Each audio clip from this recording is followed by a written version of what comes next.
podcast is part of the Sports Social Podcast Network. Sports Social, now on the Sports Social Podcast Network. Hi, it's Bryn Lucas from the Autosport F1 and Motorsport podcast, and you can follow this year's Formula One season with us on the Sports Social Podcast Network. Our expert Formula One team are on the ground at every Grand Prix to bring you regular access behind the scenes and peel back the veil of the Formula One world. Listen to the Autosport F1 and Motorsport podcast now, wherever you get your podcasts. Thanks for choosing this free Anfield Index podcast. If you'd prefer to listen to this or any of our other shows without adverts, then now's the time to check out Anfield Index Pro. With AI Pro, you can supercharge your entire listening experience. You'll not only get all of our podcasts without the ads, but you'll have them far faster with our Quick Publish feature available exclusively for subscribers. AI Pro also puts you in the heart of our sound studio, with an option to listen to many of our shows live and interact with the podcasters in real time as the shows are recording. Upgrading couldn't be easier. AI Pro is available on all popular podcast platforms, and we have our own apps for Apple and Android. Just head on over to AnfieldIndexPro.com and get started today. Hello everyone, and welcome back to Rival Recon here on Anfield Index Pro. I'm Harry Sethi. The Reds followed up their last-minute winner against Nottingham Forest with an emphatic 5-1 win over Sparta Prague in the first leg of their last 16 clash in the Europa League on Thursday evening. With Darwin Núñez in razor-sharp form, Alexis McAllister continuing to impress, and big boosts with the returns of the talismanic Mo Salah and Dominik Szoboszlai, Klopp's side looking good shape heading into this Sunday's pivotal clash against Manchester City at Anfield. Joining me as always to discuss how Man City's season has unfolded to date and touch on key themes around Haaland, Foden and the return of De Bruyne and what this means for this incarnation of Manchester City, I'm delighted to welcome back a regular contributor to the Blue Moon podcast and content lead for One Football, Dan Burke. Welcome back, Dan. Good to see you again. Thanks, Harry. I was going to say it's good to be back, but that of course means that Man City are playing Liverpool at the weekend, and nobody wants that to happen, do they? So, I mean, we do and we don't. I think it's the fixture. I think that a lot of Liverpool fans listening to this, I'm sure City fans similar. Again, at the start of the season, not knowing exactly what to expect necessarily from Liverpool after a difficult season last time round, but certainly from a Liverpool fans' perspective, I think it was the fixture that we were looking at and thinking, well, we can get to that one where City come to Anfield and we're in some semblance of control over our own destiny. We'll take that. I think at the start of the season, if you offered that to a lot of Liverpool fans, they would have taken that situation. It's the situation that we do find ourselves in when Manchester City are set to arrive at Anfield this Sunday, given the current league positions, even though incredibly tight, of course. But before we get into that and talk about collective feelings of dread, excitement, sort of the anxiety is going to kick in ahead of that game, probably during it as well. I just wanted to ask you it's probably, we've discussed in the past about your feelings on different incarnations of City, where they find themselves at this stage. I know we had an interesting chat ahead of the previous fixture. I suppose if you can cast your mind back to that anyway, what's changed, if much at all, since that previous encounter between both teams? It's been a bit of a mixed bag for City, except for in recent times, I suppose you would say, when the results have been really good. I don't think the performances are vintage and have been vintage for the most part recently. We've had some good games. We've had some games where we've been good in parts and not good in others, and some games where we've not been that great at all. Bournemouth a couple of weeks ago, I didn't think we were very good, and we just managed to scrape a 1-0 win there. You look at the table and we are behind Liverpool and Arsenal in terms of goals scored and goals conceded. The defence has been a little bit of a concern at times this season as well, which is a bit unlike Guardiola City teams. But then you also look at the table and we're 1 point better off than we were at this stage last season. So, no complaints really, or very few complaints about the way things are going. Going into that game with Liverpool earlier in the season, I remember just before that, I think it was just after an international break, we'd drawn 4-4 away at Chelsea. And it was a bit of a fun sort of ding-dong Sunday afternoon on Sky in the rain. I was sort of just loving life at the time, really, and had no concerns. It was just like, we drew that game, but never mind. It's long season ahead. Then Liverpool come to town. We take a pretty early lead against Hughes. I remember thinking that we were, the better side for much of that game, and couldn't get it over the line. Obviously, Trent gets that equaliser.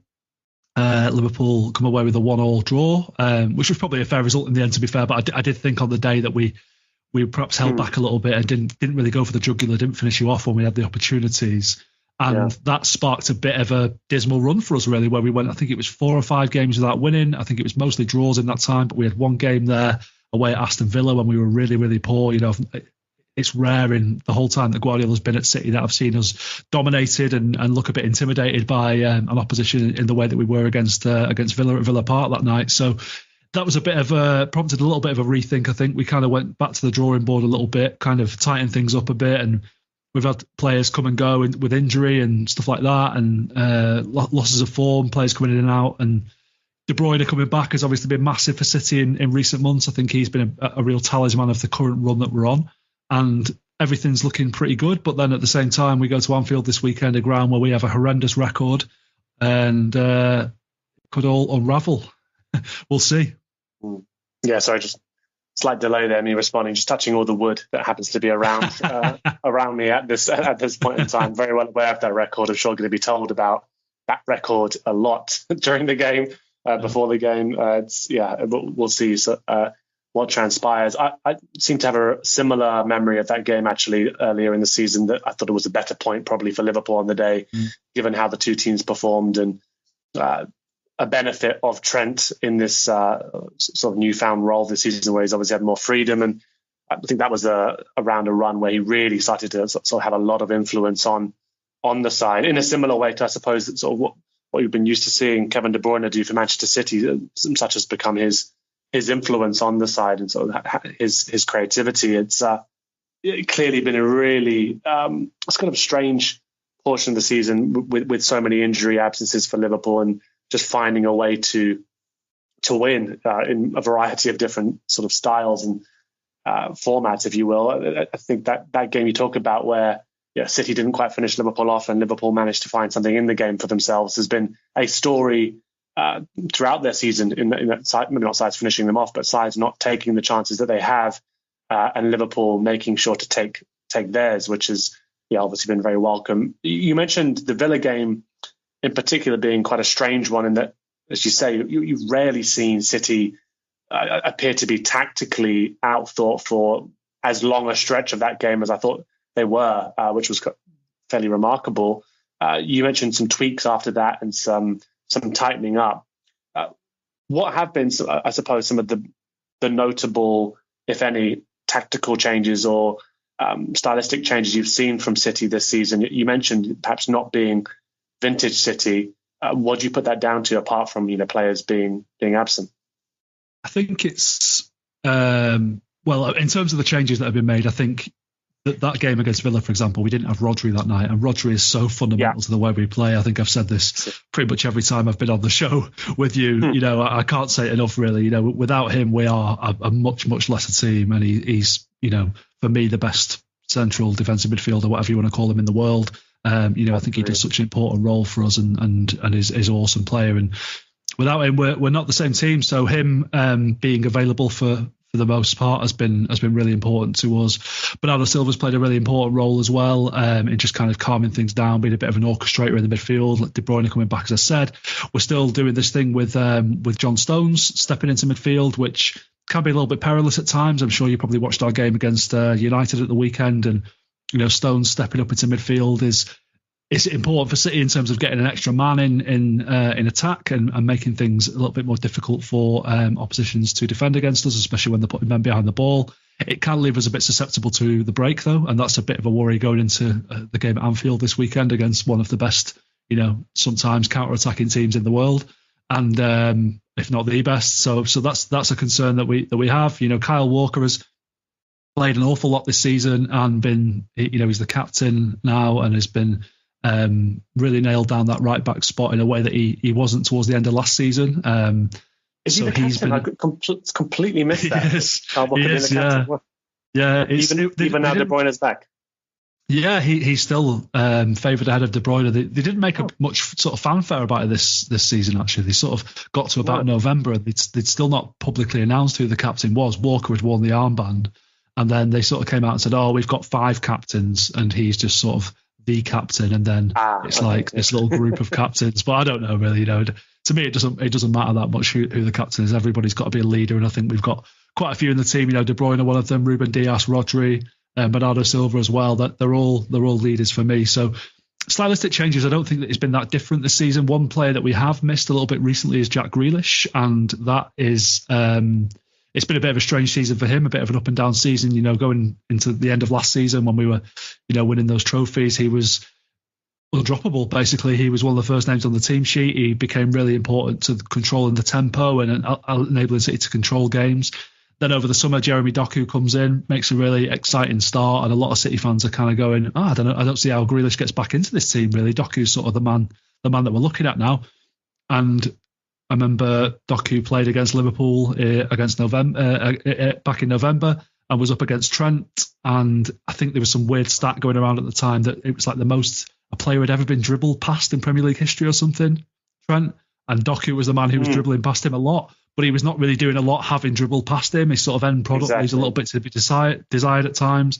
And he had a bit of an injury problem, was out of the team for a bit, has come back, seems to have lost a bit of his spark, a bit of his confidence, is in kind of two minds about what he should be doing. Should he be sort of trying to beat his man? Should he be trying to keep the ball and hold it up for other players to come into play? So I think we're going to see the best of him perhaps next season now, really.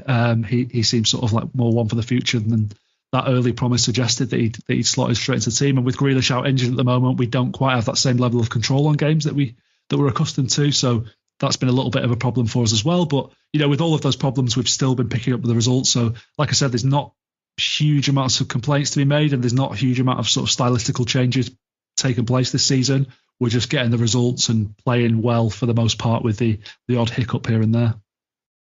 Yeah, I was going to say actually just about that game. I found it quite interesting. A tactical decision from Liverpool is that they seem to actually just allow the trade-off of, we're going to leave Doku in space, being aware that Trent will vacate that position and will often be in 1v1. And I think it doesn't have to be Trent, given sort of the speed of sort of the change of speed that Jeremy Doku is able to produce. I think he's going to beat most right backs 1v1. That's just he has that ability. But it seemed as though they had almost made a gamble, a huge gamble, I think, given how the game went, and a couple of very near chances from some of his crosses and pullbacks that the end product wouldn't be there. And yet somehow we managed to get away with it on the day. It's interesting hearing what you say there about that being maybe the next bit of his game to be polished, because the raw attributes are certainly very, very impressive. But are there games that you pinpoint this season that you think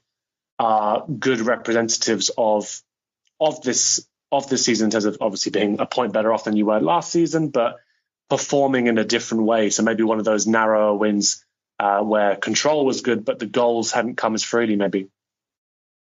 Yeah, I mean, there's been a fair few of them recently. I would say, one result that we kind of got a bit of a monkey off our back this season was Tottenham away. All right, it was in the FA Cup, but both teams played pretty full strength team.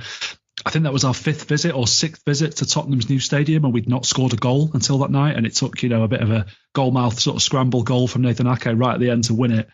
But that felt like a bit of a statement to me that night that, hang on, we are able to kind of grind these games out now a little bit, and we are able to get these results when we're not playing particularly well, when we're not necessarily dominating the ball and necessarily creating loads and loads of chances. I mean, another thing that we have had to endure this season was the loss of Erling Haaland for about a month, which was I felt a little bit underreported, really, for such a important player and for a player that scored so many goals for us last season. The fact that we got through a month pretty much unscathed without him was a little bit of a surprise for me. And I remember thinking when he came in last season, like, his injury record is a little bit of a worry, and what we're going to look like if he's out for any length of time. And as it happened, we looked pretty much the same. We just kind of kept going, and all right, we've got plenty of other good players in there, but he's been, while his goal output has been good still this season, I think his performances have not always been that great. And he's, look at that game against United at the weekend, he's missing open nets, and he has a tendency to do stuff like that occasionally as well. So I don't think he's been quite firing on all cylinders, and he's perhaps still getting back to full fitness a little bit. De Bruyne looks like he's back to full fitness now. It took him a little while to get up to speed, and he was he was still pulling out goals and assists during that time as well. So it feels like maybe we're about to hit form at the right time, and maybe these performances in recent months have been a case of us just getting over the line. That Bournemouth one that I mentioned, our goal lived a bit of a charmed life that night, and I think Bournemouth were a bit unlucky to come away with nothing. But as it was, we just got the result that we needed, and it keeps us in the title race in touching distance, and that's all we can really ask for at this moment in time. I don't think, depending on what we do, if we win another treble, which I don't think we will do, but even if we just win the Premier League title, just the Premier League title this season, I think it will be considered a really, really good season for us. But I don't think we are a vintage Guardiola team at this moment in time. I don't think we've quite hit those heights this season, but it's we're a point off Liverpool, and kind of like you were saying earlier about if Liverpool go into this game at the weekend in control of their own destiny, you would have taken that at the start of the season. I think we would have taken that back in December or whenever it was, back in December when we went on that run of winless that winless streak, because it looked at that time that maybe we weren't going to be good enough this season. The Planet Fitness Black Card is packed with perks, not like other gyms. Hi, can I bring a friend to work out? Oh, okay. Is my membership good at other locations? Okay. Do you have any other amenities? But at Planet Fitness, the PF Black Card gets you tons of perks. Bring a friend for free anytime. Access to any of our 2,500 plus locations. Relax in the hydro massage and so much more. Join for just $1 down, $24.99 a month. Cancel anytime. Deal ends March 15th. See Home Club for details. Hello, I'm here to annoy you. I'm here to annoy you into listening to more of me and more of others on EPL Index. We don't just have the Anfield Index stuff. We've got EPL Index as well, which covers the entirety of the Premier League. And we have 3 podcasts and a whole bunch of really good writing on EPLindex.com. The podcasts are my own two-footed podcast, which is every day at 4 p.m., Monday through Friday, covering the whole league. We have A Tad Predictable, hosted by Tadiwa. You know Tadiwa, he does Anfield Index. He presents A Tad Predictable before every Premier League match week. And then Kevin DeVries and his crew on the EPL Roundtable, they're every week after the Premier League match week. So make sure you listen to everything we're doing on EPL Index and follow us there on Twitter at EPL Index. Thank you. Bye-bye. Yeah, I think I'm especially happy about it, just given sort of the way in which Liverpool managed to get to this stage in spite of having so many absences. As you say there, sort of Haaland, a huge one. And I think perhaps, underreported, I think, just given probably the assumption that because City performed so well without a striker for so long, that, of course, they'd sort it out. And, it's not an easy thing to do, especially when you are reconfiguring your side to feature and serve that striker. I think that's been the interesting thing for Liverpool as well. And it's taken time for us to adapt our style of play and our formation and some of the patterns players were used to really take into consideration that when he's fit, Darwin Núñez is going to be there as the focal number 9. There isn't a Bobby Firmino who's dropping back deep and being creative from that number 10 spot. That's now, if you will, actually Alexis McAllister's job when there's a defensive midfielder fit in Endo to support him. It's been sort of weird seeing the midfielder do that role, because for so long we've been used to a forward dropping back and doing it. So similar to what you're saying there, I think I'm not surprised that it's not looked completely fluid, because it's still something that's been a work in process despite the success. And similar to yourself when you mentioned the word treble, I've been very quick to kill any suggestion, any mention of the word quadruple. I won't have it. It's not a thing. I'm just going to please wipe that from people's memories. And in Haaland's absence, I mean, De Bruyne, as you say, coming back to full fitness, delighted to hear that. Foden is one player who's an obvious standout, if you will, in terms of his performances, certainly against Manchester United, I thought were dreadfully poor on the weekend. But he's really started to shine, his best goal-scoring season, I think, for the club. Are there others? And just talk a little bit about how his season's evolved as well. Yeah, well, Foden, I mean, there's a lot of recency bias in football, isn't there? And I noticed at the weekend, after his sort of virtuoso performance in the derby, that there's all this talk of, well, I think Guardiola sort of sparked it by saying he's the best player in the Premier League at the moment. and there's all this sort of shout for him to be the PFA Player of the Year now. Yeah. But when you think about it, I mean, there's not been that many standout performers for anyone this season. You know, Salah's had a good season for Liverpool, but, you know, been out injured a little bit recently and off at the AFCON. And, you know, Declan Rice has been important for Arsenal.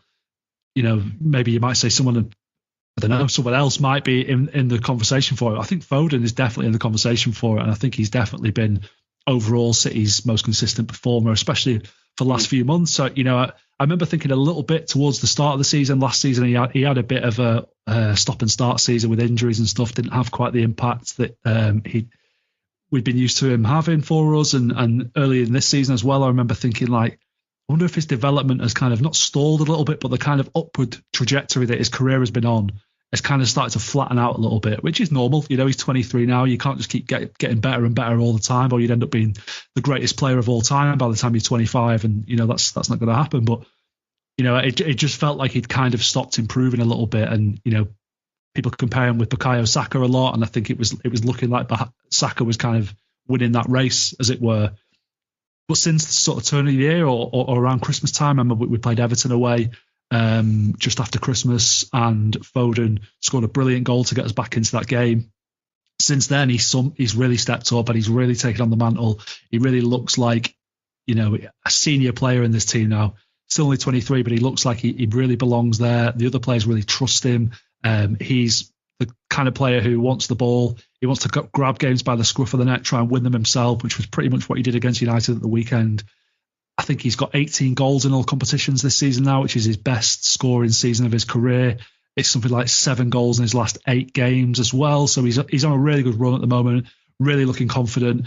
The debate about him when it comes to City and England, I think, is still what is his best position, especially when it comes to England. Where are they going to put him in the team? Knowing Gareth Southgate will probably be on the bench this summer, but it's not something that's concerning me too much at the moment. But for City, it's like, is he a right winger? Is he a left winger? Is he a false 9? Is he a number 8?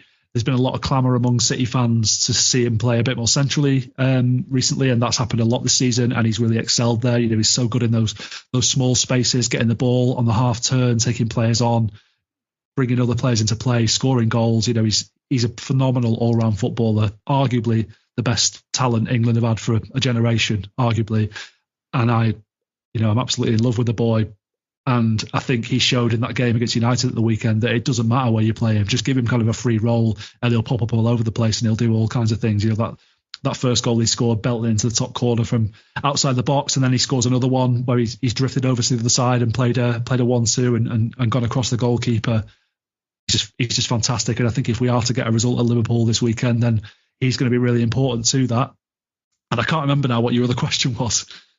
No, I was just talking about, are there any other players who you think have been similarly important? I mean, the ones that come to my mind, you already discussed Rodri, discussing Foden's sort of promise, certainly of late, really coming into top form, and John Stones as well, who've been absent for portions of the season as well. I mean, are there players that you'd want to focus on in terms of their influence?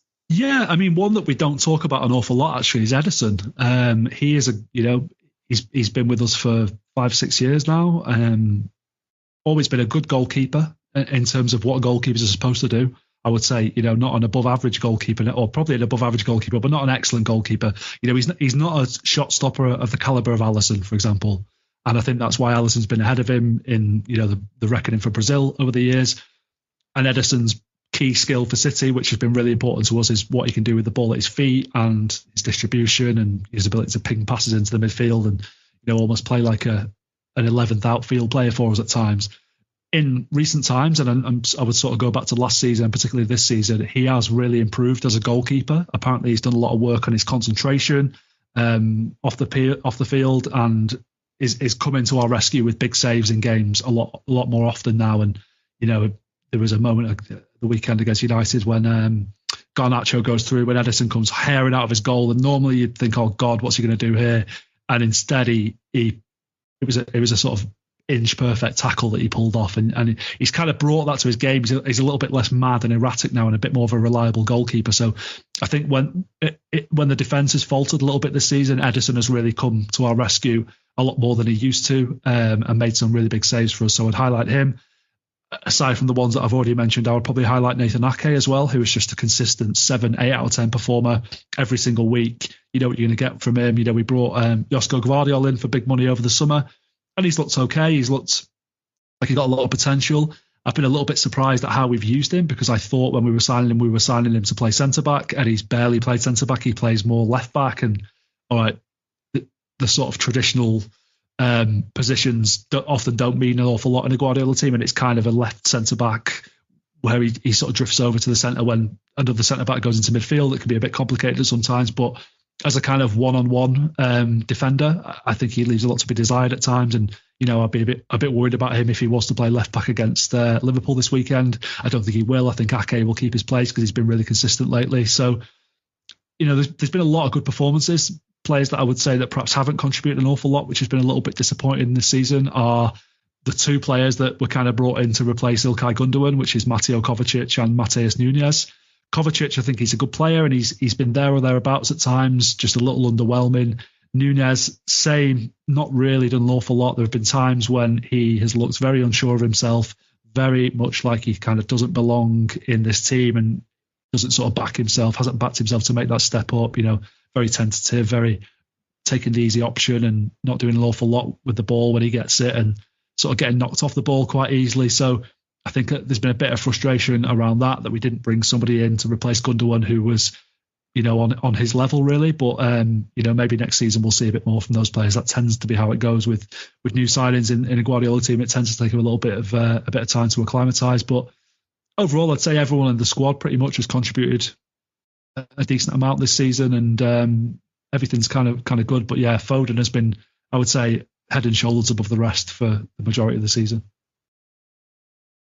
Plenty of the arguments around Foden as well. Also, I think plenty of the interesting discussions around Foden seem to be the same ones that Liverpool fans have around Trent as well, in terms of sort of the obvious talent of both of them, in terms of their age and sort of their creativity, and the same sort of discussion or debate around the inability of, you know, the England setup to find a way to get those players into the team on a regular basis. It looks like Trent, like more of late, there seems to have been a begrudging integration of him into the midfield, like from time to time. Whether or not that's actually the smartest idea in terms of him starting in that position, but I think it's a real indictment of sort of coaching and bravery that you think, well, you have two talents like that, and you're not finding a way to build your team around them. I think, given what we see in his performances on a regular basis from Foden for City, I think that's perfectly clear. I think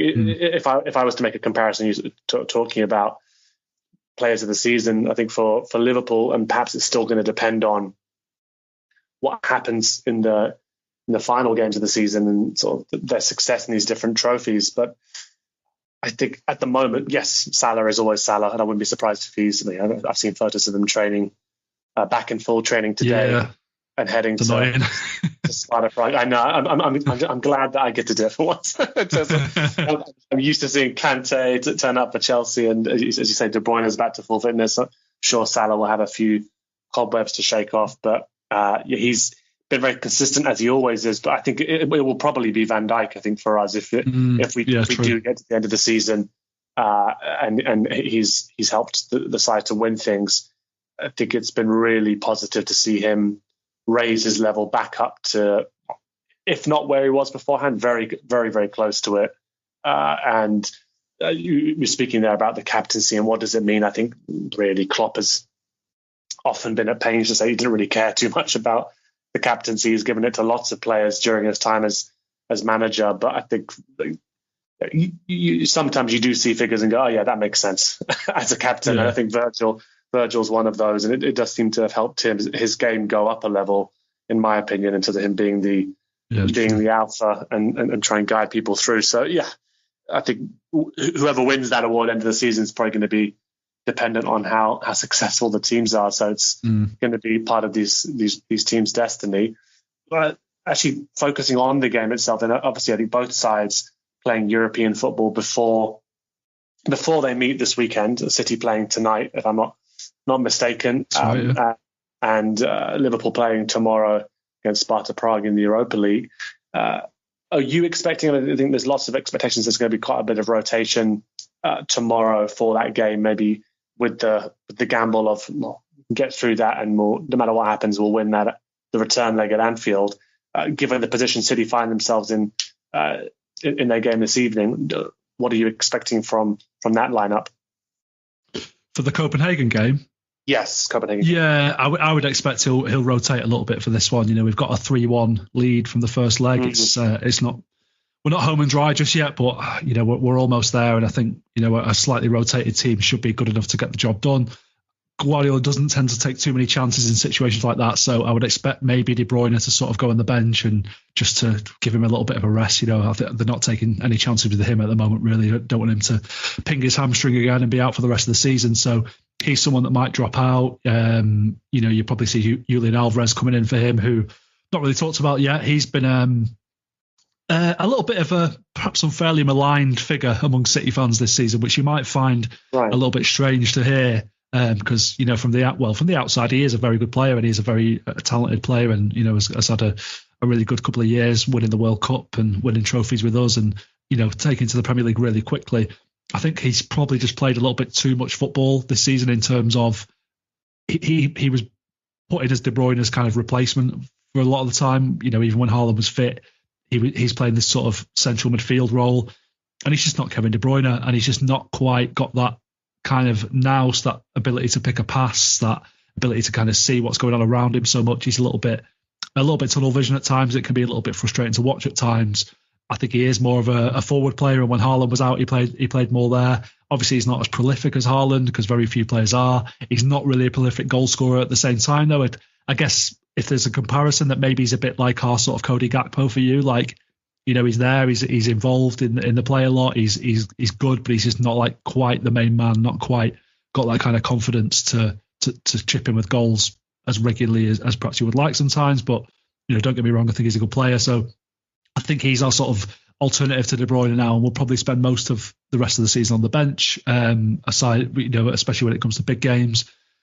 And maybe we'll see a bit of rotation defence tonight. Maybe Emmanuel Akanji comes in. Maybe Kovacic probably starts. Oscar Bob, he's a good young talent we've got who's come through lately.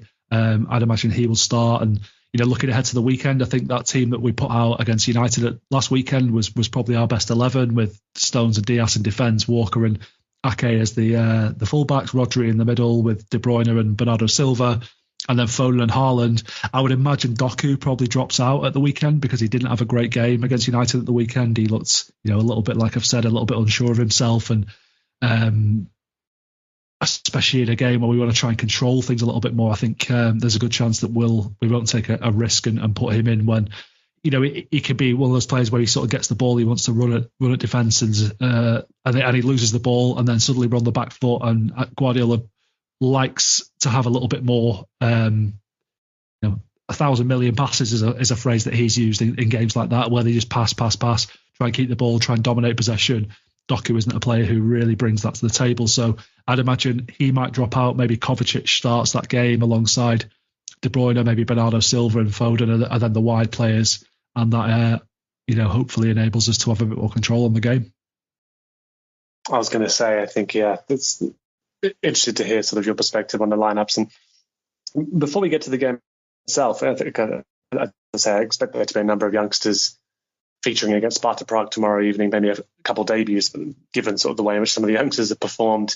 Yeah, it's been a very welcome, not surprise, but I think just very welcome that we actually have been able to give the likes of Szoboszlai a rest and not throw him straight back in after what happened last time. Similarly with Nunez, he came on and looked like he's incredibly bright for about 10-20 minutes, but we didn't want to give him any more than that.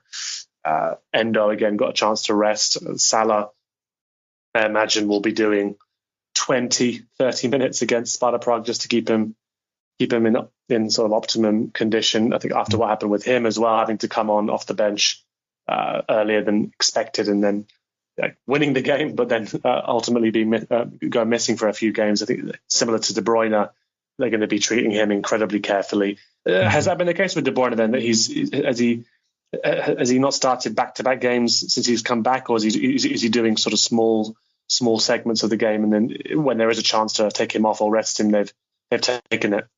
I'm pretty sure, he hasn't started back-to-back games since he's come back. Yeah, so when they first started him, I think it was a FA Cup game. He came back and he did 10 minutes, and then the next game it was like 20, 25 minutes. It was that one against Newcastle when he had a really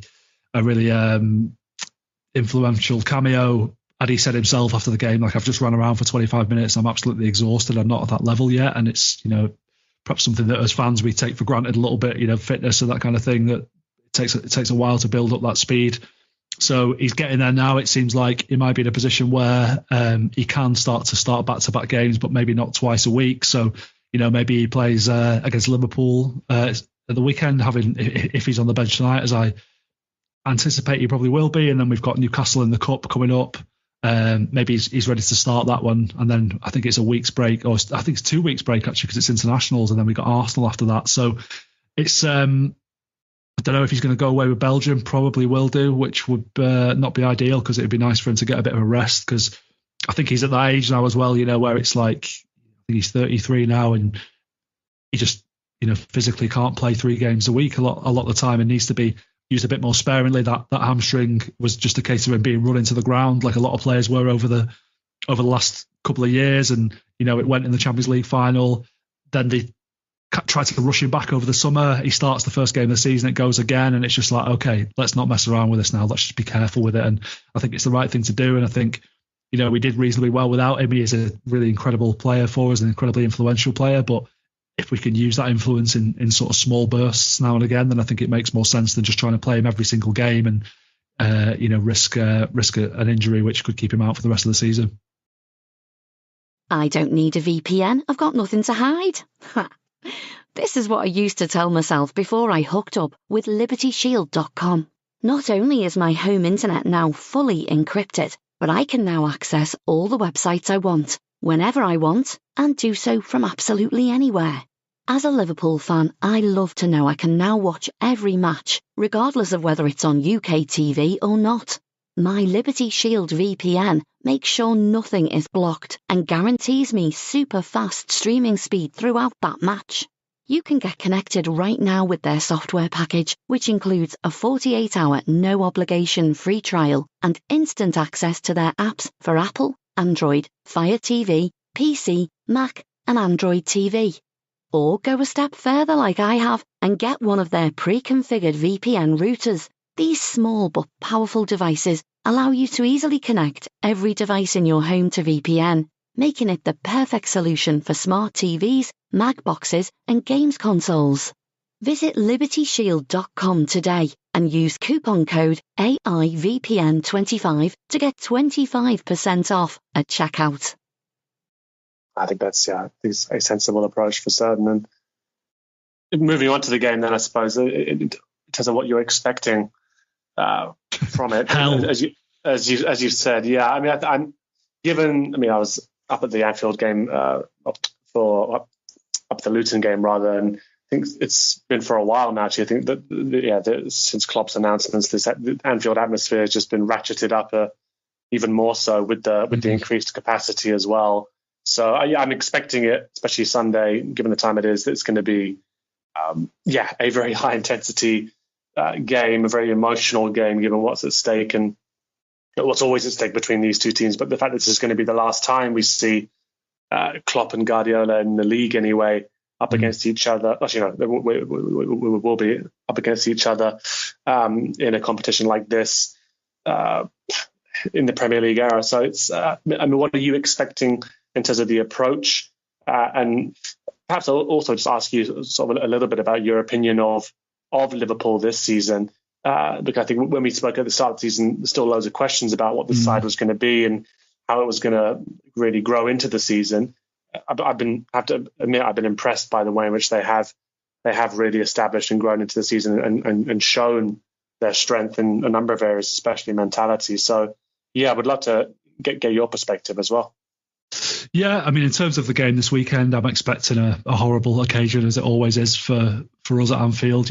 Like you said, the atmosphere is its own animal at Anfield and always has been, and always gets ratcheted up for the big games particularly. And a lot of City teams have gone there and been overawed and been intimidated by it, and it tends to have a bearing on the game. And this team that we have at the moment is very experienced. They've been to a lot of big stadiums and won big trophies, but when it comes down to it, it's I think that atmosphere really drives Liverpool on in these games. And what worries me a little bit is, all right, we won against United last week, and as you say, they're a very poor side, United, at the moment.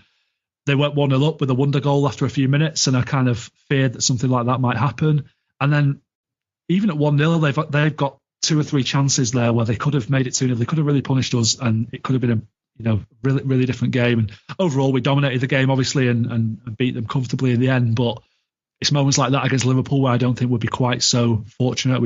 They won't let us off the hook in that way. And we've had games at Liverpool in the past where we've gone there and played reasonably well and found ourselves 2-0 down after 10 minutes or 20 minutes or whatever.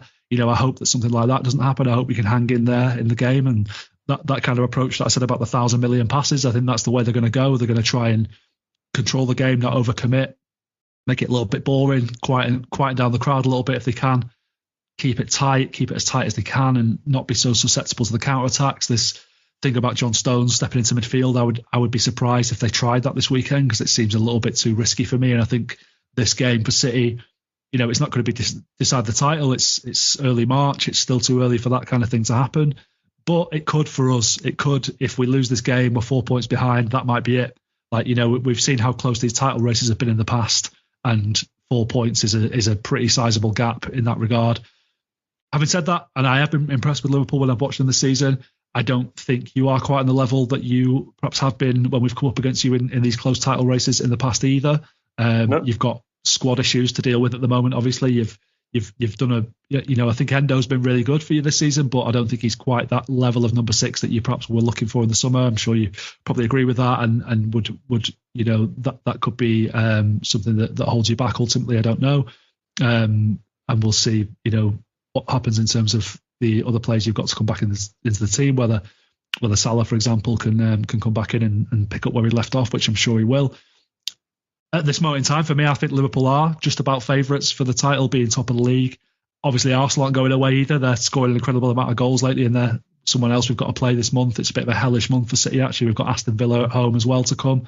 So I'm hoping that we can sort of get through these games unscathed. I would take a draw at Anfield this weekend. I think it's a must-not lose for us, more than a must-win. And hopefully we can beat Arsenal and Villa at home, and then that will leave us in pretty good shape heading into the running. But we could very well lose one of those games, and then it's lights out for us, really. So yeah, overall, I have been impressed with Liverpool. I kind of see Liverpool through the prism of the eyes of a mate of mine who's a big Liverpool fan, who we talk about football a lot, and he's been saying all season, we're not good enough to win the league. We're not good enough to win the league. I'm not even going to entertain it. And I'm saying, you are good enough though, because we're not that good either. And it's like, I think both sets of fans are a little bit keen to kind of play their teams down in these scenarios sometimes.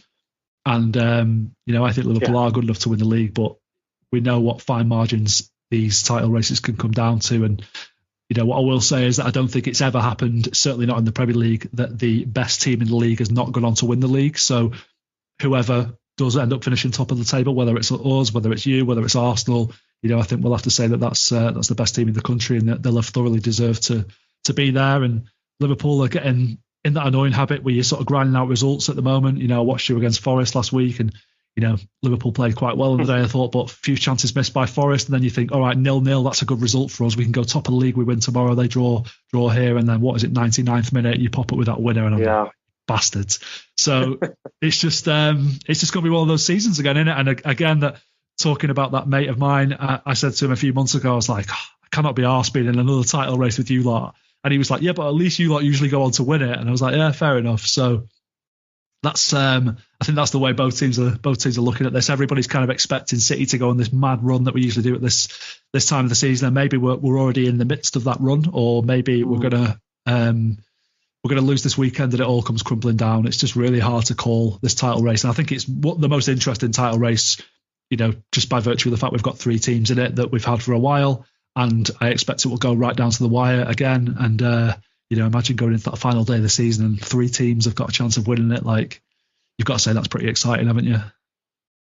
Absolutely, yeah. It's probably my slight North London tribalism that makes me less willing to add Arsenal to that trio. but there they are. They are there, and I think it's going to be interesting to see whether or not they can rectify the wrong of last season, and actually during this period where the tension really gets ratcheted up and the difficulty of Europe, Champions League, and not being able to rotate as much necessarily.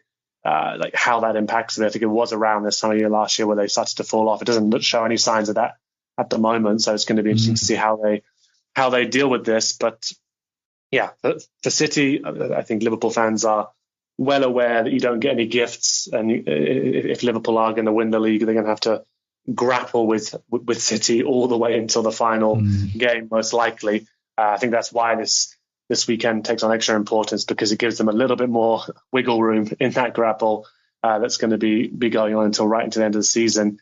As you mentioned, it's just fun to be back in that situation where a Núñez goal in the 99th minute means something, right? It means people are shouting on you bastards, like across. And it means that my WhatsApp channels of some of my North London mates remain quiet. That's I need to keep that consistent. So we'll see. Yeah.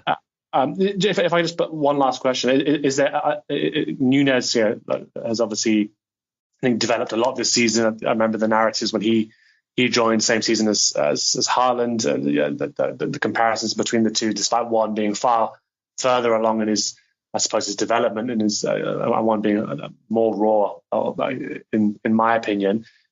He's a lot of fun to watch, of course, and attracts a lot of headlines. But is there a particular player that you're looking at in this version of Liverpool? You think, okay, he's going to be key in this game on Sunday, or is it the usual, some of the usual names, even though a couple of them won't be there?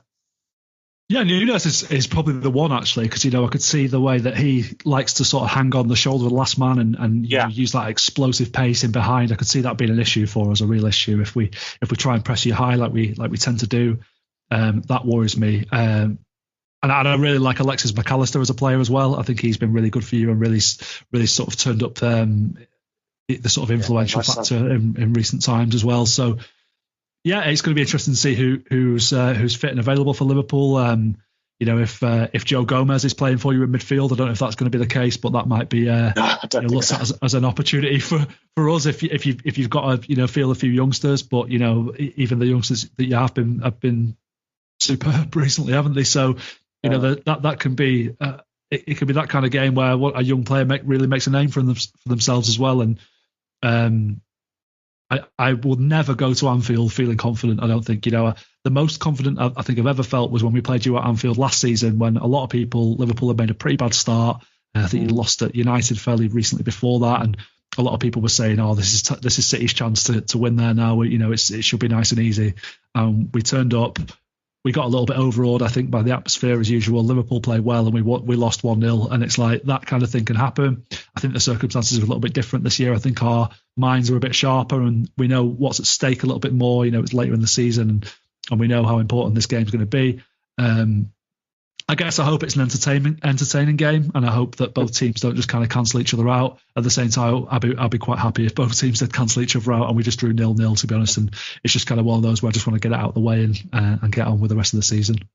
Yeah, an entertaining game, but I think, yes, it's not going to be entertaining for both of us. I think that tends to be the way. Unless Liverpool do, I don't know, the unthinkable and blast City out of the park, or obviously the same for your end. I think it's unlikely to be entertaining for either of us until the final whistle. So I'm just bracing myself for that. After I've said that about Joe Gomez, I reckon here's my prediction. He's going to score the winner in the last minute with his first goal in professional football. That's the narrative. You heard it here first. I have to say, I did mention that a few weeks ago and thought it could be, Joe Gomez's version of company swinger against Leicester. Just soft corner. We'll have to see. But I do expect him. Actually, if I was picking the team, he would be in my starting 11. I think he's been excellent this season. I'd play him, actually. I'd consider playing him at left back to deal with Foden, and have Robertson off the bench as an intensity break glass sub if you if needed, just given his ability to come on and really change things. And on the right, given Trent's not going to be there, it's potentially going to be one Connor Bradley up against it could be Doug, but I think you're saying that it might be somebody else, but I think Bradley seems to show no fear, so I think he'd take on all customers. So I think that there are going to be some interesting selection choices in there for both managers. But yeah, Dan, I'll end it here so we can both get on to dreading biting our nails. The game, exactly. I've not got much left, but I'll thank you as always for coming on and giving us your perspective on City's season. And it's just fun that this game means a lot more than perhaps a couple of the previous ones have done, given sort of where Liverpool found themselves last season. So it's good to be back in the big time again. Yeah, my pleasure, Harry. Always nice to have a chat with you. And there's a lot of toxicity in football, especially when it comes to this rivalry, isn't it? So it's nice to have a nice civilized chat about it. Yeah. I've not yet appointed a refereeing spokesperson for myself to talk about things, but such stuff happens in football as well. So yeah, thank you for coming on, and for not bringing any of that toxicity with yourself as well. But to all those listening, as you said, there's a couple of games in between. The next time you'll hear from myself, there's a Sparta Prague return leg at Anfield on the 14th of March, but a nice one I can just see it's been postponed as well, the Merseyside derby. So yeah, it might be a while until you next hear from us on Live or Recon. There'll be a podcast for the game against Brighton at the end of March, perhaps is the next time we'll be active in the league. So we'll have to see. But between now and then, do check out the other great content on an Anfield Index Pro. And yeah, hope your nails are in good stead before the weekend's game. We hope you enjoyed listening to this Anfield Index show. Please be sure to subscribe to our channel so future podcasts find their way to your device automatically. There's nothing quite like fan engagement, and we'd love to know what you think of anything discussed on this show. The best way to get in touch is over on our free Discord community, where both podcasters and listeners debate the hottest LFC topics 24/7. Sign up free now at anfieldindex.com/Discord. You won't regret it. You can also follow us on Twitter at Anfield Index and find us on Facebook by searching for Anfield Index. Oh, and before you go, we'd love it if you could leave us a 5-star review on your favourite podcast app. It only takes a couple of seconds, and it means the world to the people who create these free shows. Sports Social Podcast Network.